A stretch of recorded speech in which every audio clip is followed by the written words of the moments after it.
Hi. Hi. I'm here with Anthony Young from Anthony Young Appraisers. He's one of the best appraisers in the Bay Area, and I'm really thrilled to have him here. Thank you for having me. Yeah, it's great. It's nice to get some professionals in here to tell us what's really up. Appraisers took the brunt of things from the meltdown in 2008, but I know from personal experience of being in a title office back then, a lot of loan officers spent a lot of time yelling at appraisers to change their appraisals to numbers that were probably not accurate and reflecting. So Anthony, could you talk a little bit about how you actually arrive at the number that ends up in an appraisal? Well, what we do basically is we're going to find properties. Once we come out and walk the property and get an idea of just the layout, the condition, the materials, anything that might add value, we go out and we look for properties that would directly compete. So we look at it as if we're going to sell the property again today, and we just go through the neighborhood. We might go back in time and kind of get rid of anything that might be an outlier.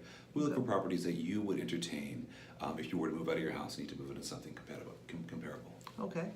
So if you came into I know one of the things people talk about a lot is square footage. Mm-hmm. So say you're in a neighborhood where the houses are an average of 1,500 square feet, but you got one guy that got a little bit larger lot and he put a 3,000 square foot house on it. How are you going to appraise that?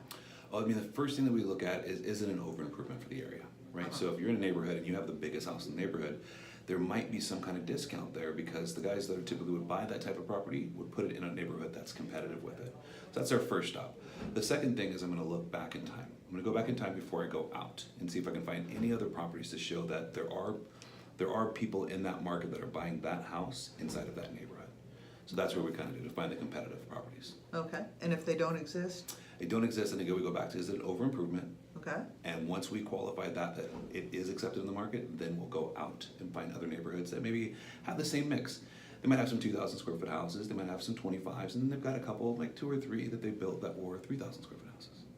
Okay, when you take it a little further out, do you take schools into consideration? We buy schools. In a lot of cases, we buy schools. Okay. So yeah, schools are one of the driving things. So whenever we look into a different neighborhood and we're trying to match to see if it's the same buyer profile, we always start with whether it's the high school that controls it or the elementaries, right? Because that's very important, because from one elementary to a different, if we have different API scores, different favorability, or if you have more people being pulled from a high school into university or sports program, we make sure that we want our kids in that school. Okay, that makes sense. So, like I know that in my town, there's a area where the elementaries are really, really good, but it feeds into basically a 6 or 7 high school. Mm-hmm. So it's like the starter homes are very desirable. Yes. But I'm going to stay there until I retire homes aren't so much. Right. Yeah. And that's, I mean, because that's the driving thing. Again, we buy elementaries, we buy schools. All right. So let me ask you this. You're going to come and appraise my house. Mm-hmm. Do I need to clean the house? Absolutely not. A lot of people try to do that. A lot of agents also try to have all the lights on and spray the driveway down with water and all these other things.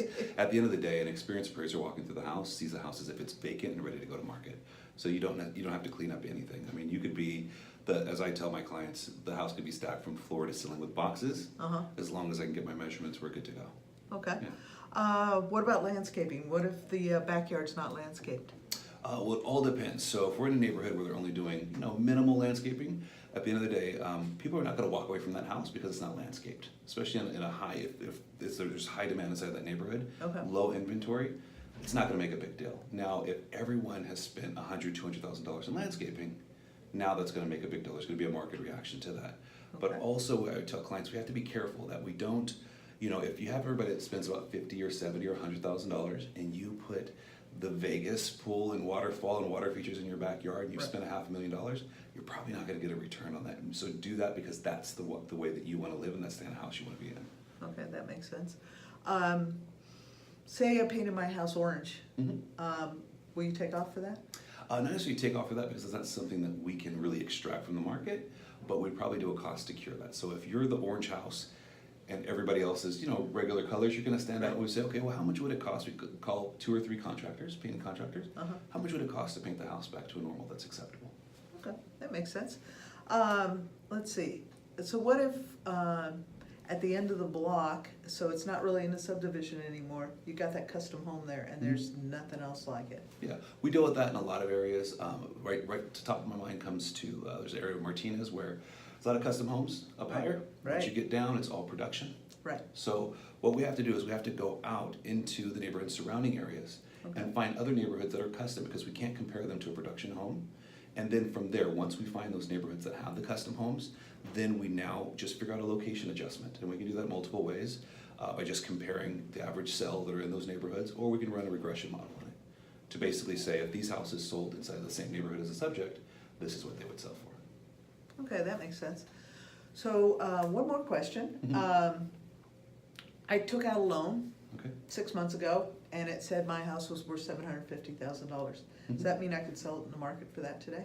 That does not, so we used to make time adjustments, and then they corrected the wording and said market condition, because the market could have changed, it could be the same, it could have went up or down, right? Okay. So it's just because it's sold at, or appraised at a certain value before, doesn't necessarily mean that it's the same value today, and that's why lenders have you get the most recent appraisal possible. Okay, that makes sense. Anthony, thank you. All right, It was a thank you for having me. pleasure. All right. All right, my friend.